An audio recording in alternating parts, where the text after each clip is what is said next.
po sa lahat, ako'y babati muna sa inyo ng isang magandang tanghali sa inyo. No? Tanong ko lang muna sa inyo. Para sa iyo ba, halimbawa, ano ba ang pinaka-nakakatakot ba? Pag-ibig ba, utang sa pera, o kamatayan? Para sa iyo, ano ba ang pinaka-nakakatakot dito at bakit? Para sa akin po, lahat po. Pero yung pinaka-nakakatakot po sa akin is yung pag-ibig. Bakit? Kasi po, once na umibig ka, yung talagang ibig ka ng buong puso mo, yung seryoso po talaga. Pagka po nawala siya, yun yung pinaka-nakakatakot. Parang ikakamatay mo po. Ganun. Naintindihan ko naman, no? Pero sa tingin mo ba, mahirap ba magmahal ng isang tao sa panahon ngayon kumpara dati? Siyempre naman po, mahirap ngayon. Lalo na po madaming standards, madaming pwede, yung mga dapat sundin, ganun po. Kaysa dati po ay, pero mahirap din naman po dati kasi yung way po ng, lalo na po sa communication dati. Yan. Oo. Then Ito, ngayon, curious lang ako, no? Ano bang gusto mo ba sa isang tao? ano lang po, yung simple po, then, mapagmahal, marunong magstay, then yung maintindihin po. Yun lang naman po kasi yung hinahanap sa, ako po lalaki, yun lang po yung hinahanap ko sa isang babae. Yun lang naman po. Ito, ganito lamang, no? Sa tingin mo ba, patas ba ang buhay base sa naging karanasan mo? O parang hindi patas sa tingin mo? Minsan po unfair, minsan po ay parang fair po siya. Yung kaya ko po minsan nasabing fair is yung parang yung nangyayari sa atin sa ngayon is okay lang. Then may unfairness po sa paligid natin dahil yung mga nangyayari din po ay minsan magulo, minsan hindi. Kaya pagka tatanungin niyo po ako kung yung Kung patas ba ang buhay o hindi patas? kung di patas, yung doon na po ako sa patas. Kasi, ayun nga po, parang sa buhay po ngayon is, yung, kung ano po yung mangyayari, ganun na po talaga, tanggapin na lang po, ganun. Oh, paano kung bigyan naman natin ng napakasimpleng halimbawa? Kunwari, may ating kukuparang dalawang tao, huwag kayong mag-alala, wala kayong kinalaman dito, itago na natin isang mabuting tao at isang masamang tao. Yung mabuting tao, may isang kanyang ugali, may isang kanyang karakter, pero ang problema ay siya ay laging sinasaktan, siya ay laging inaapi, siya ay laging heartbroken, pero mabuti itong tao na to. Green flag na nga, pero ginaganyan pa sila.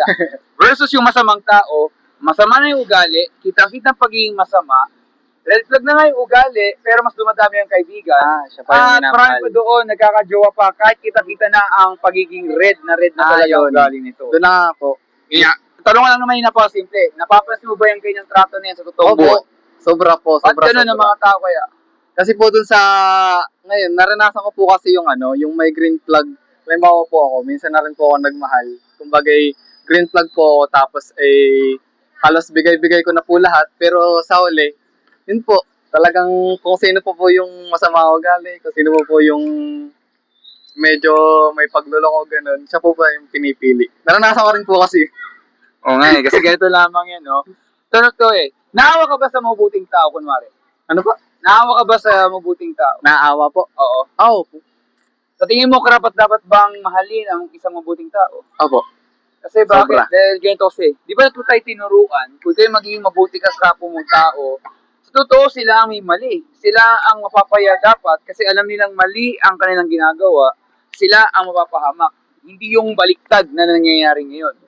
Sa panahon ngayon kasi baliktad na eh. Yeah. Pag gagawa ka ng mabuti, sa mata niya ba masama na? Pag isang tayo gagawa ng masama, parang normal na lang sa lahat. Parang hindi po nila na-appreciate yung ginagawa nating kabutihan. Ganun. Napapansin mo yun, di ba? Apo. Kasi ganito kasi yung problema eh. Isang curious lamang, no?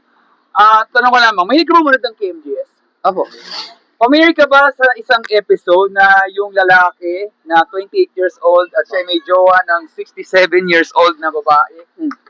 Napanood mo yun? Oo, matanda na. Anong pakiramdam mo na parang ganyan nagiging trend ngayon? Yung lalaki, naging tapat naman siya, ang dami siyang naging GF, isa, dalawa, tatlo, pero inamin na parang yung babae pa nag-cheat, di ba?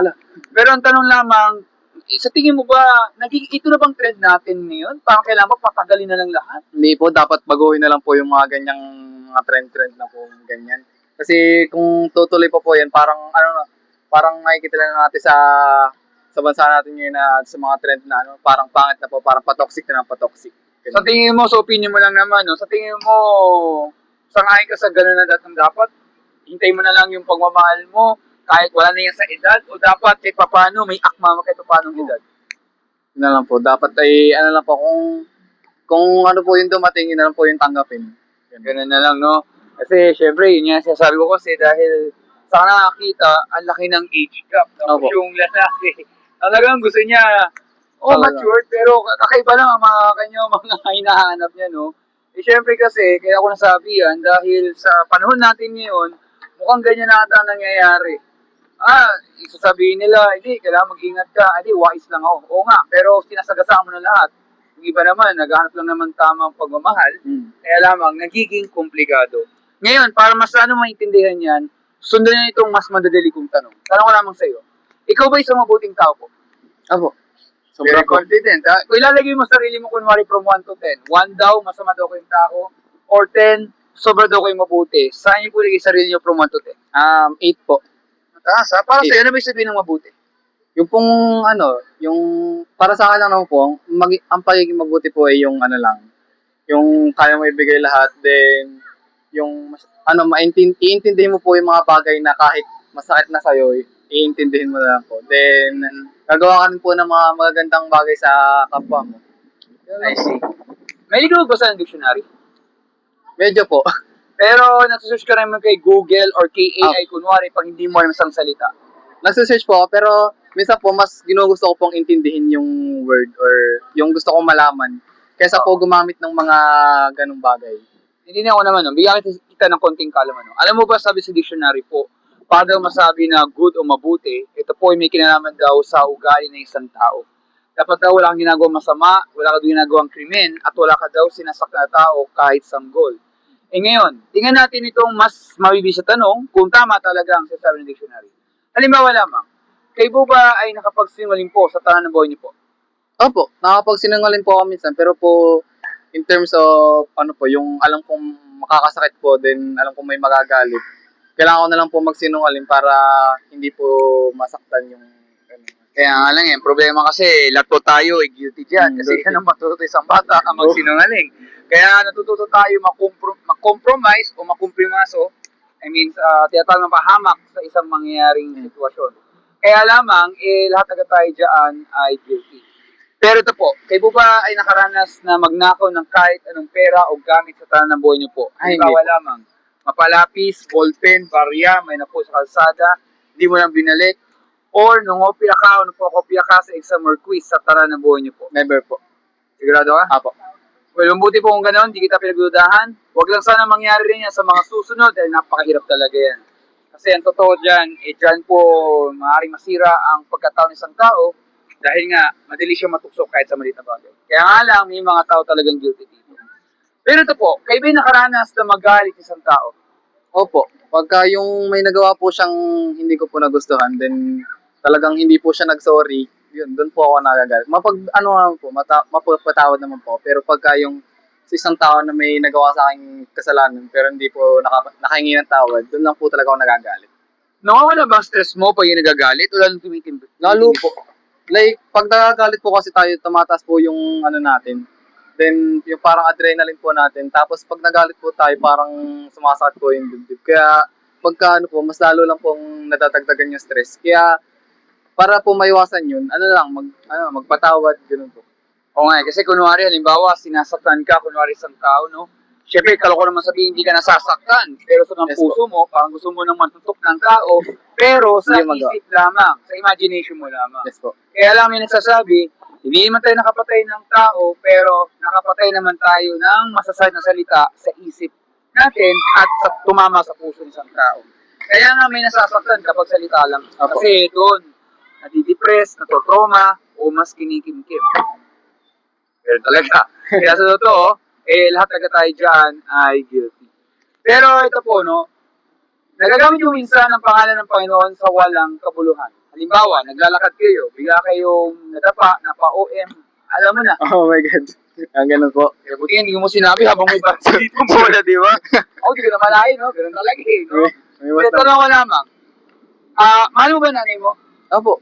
Papayag ka bang gamitin mo rin ang pangalan ng nanay mo sa walang kabuluhan din? Ay. Biglaan lamang. Ay, yung parang, pamura, ganun po. Pero pangalan ng nanay mo papayag ka mo, instead na OM, alam mo na.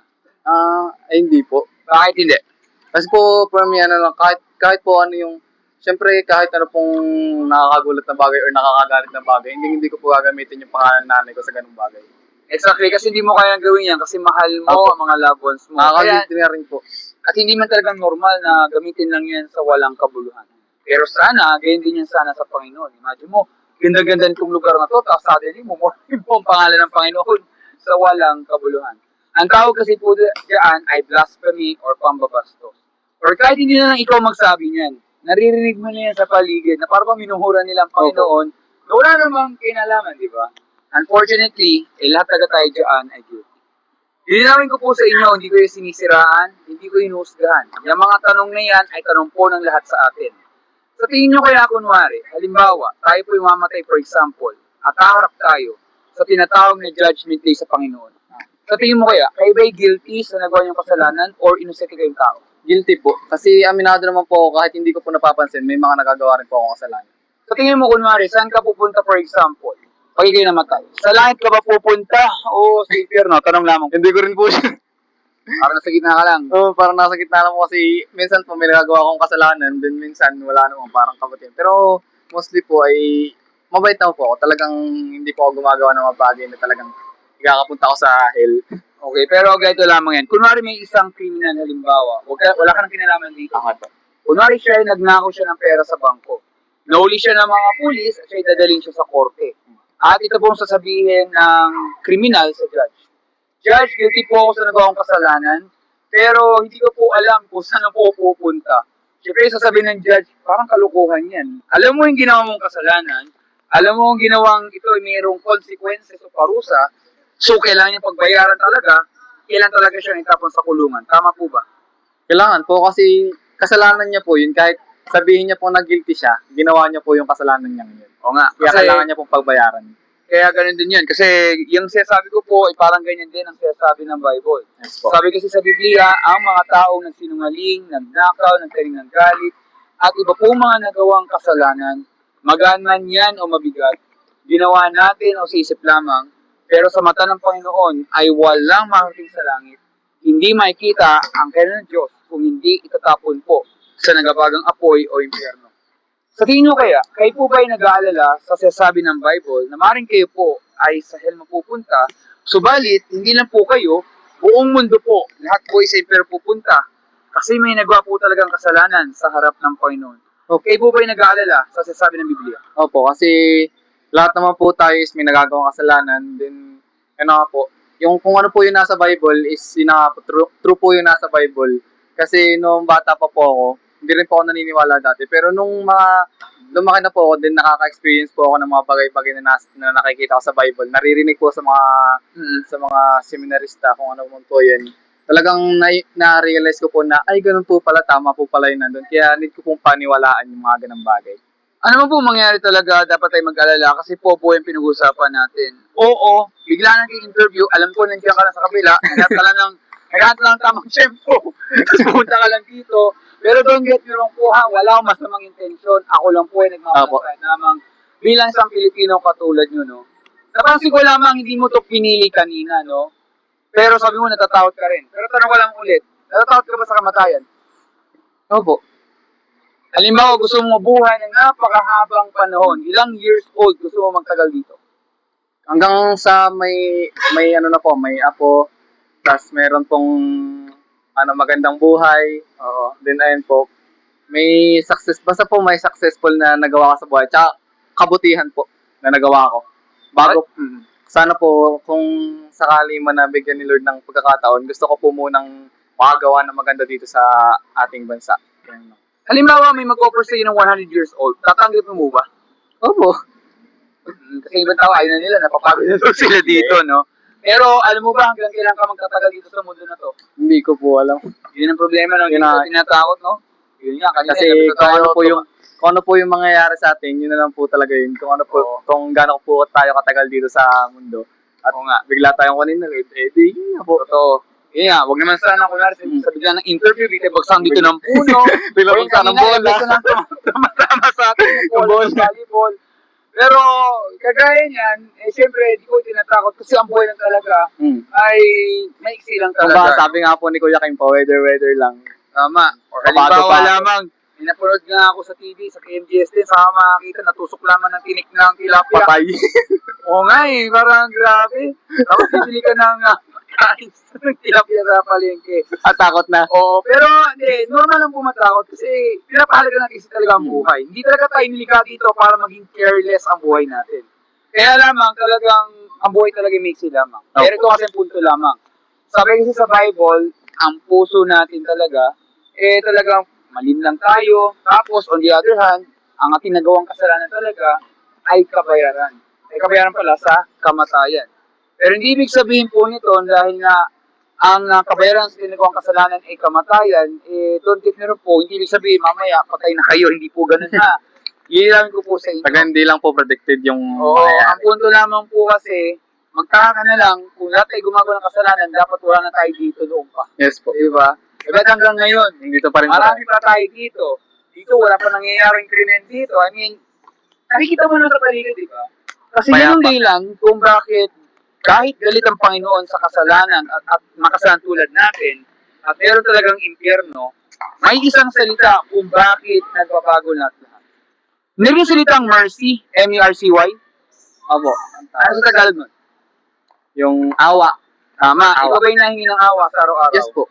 Like, halimbawa po pagka may gagawa kong mali, then ayun po, nahingi ako ng awa kay Lord na para bang gusto ko pong patawarin niya ako, ganun. Kasi alam ko naman po na mali yung mga bagay na yun. Then, pwede po akong parusahan doon sa mga bagay na yun. So, Tama, actually tama yung sinasabi mo. Kasi when you say mercy o awa, yan ay paghingi ng tulong sa Panginoon. Hindi yan kahinaan. Actually, yan ang kailangan natin, lahat ng mga tao. Kasi kung walang mercy talaga, wala na talaga tayo noong paman, from the first place. Kasi kaya nga sa awa ng Panginoon, ibig sabihin, binibigyan pa tayo ng pagkakataon para mamuhay pa tayo at sana makilala natin lubusan ang Panginoon. Kasi pag tayo humingi ng awa sa Kanya, ito na po yung tanong na magabago sa lahat-lahat. Ano ba ang ginawa ng Panginoon sa ating lahat upang hindi tayo itapon sa Alam impyerno mo po at yan. tayo pa yung makalispo sa Judgment Day? May ginawa ang Panginoon para hindi tayo mapahamak. Ano kaya yun? yun po yung sinakripisyo niya po, yung sarili niyang buhay para patawarin tayo ng kataas-taasan sa mga kasalanan natin. Kumbaga siya na po yung nag-alay ng kanyang buhay para yung kasalanan po ng lahat ng tao, akuin niya po. O, halos lahat ng tao ay alam nila yung ganyan. Apo. No? Pero ganito lang, no? Tayong lahat ay makasalanan, di lang sa Pilipinas, pati sa buong mundo. Tama po ba? Apo, tama po. Pero yun nga, ang ginawa po ng Panginoon sa Kristo, noong 2,000 years ago, siya po ay nagkatawang tao dito sa mundo na to. Minahal niya ang lahat ng tao tulad natin.